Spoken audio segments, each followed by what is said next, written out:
Ating frozen molokia.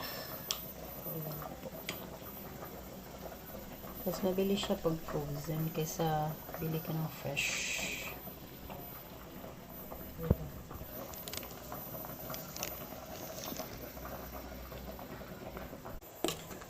Ayan na po, nilagay na natin yung ating molokia, frozen molokia. Ayan na po.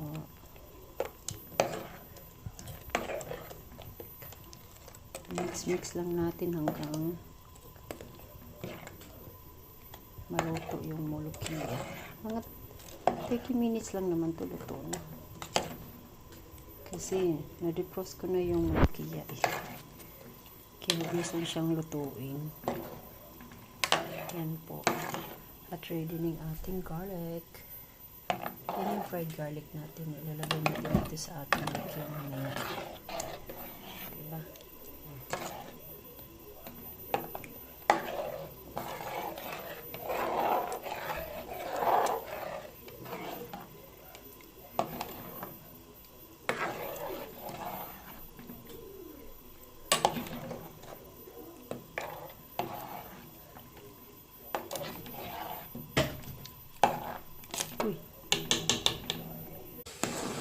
Nilagay ko na yung garlic, yung fried garlic.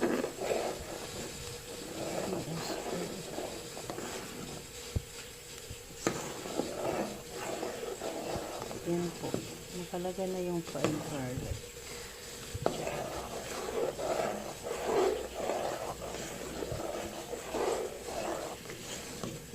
Ganun lang kadali. Luto na yung ating molokia.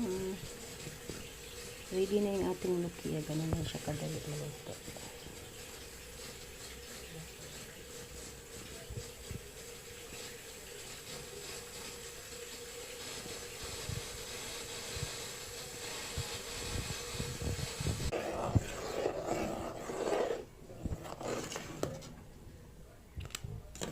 Luto na yung ating molokia.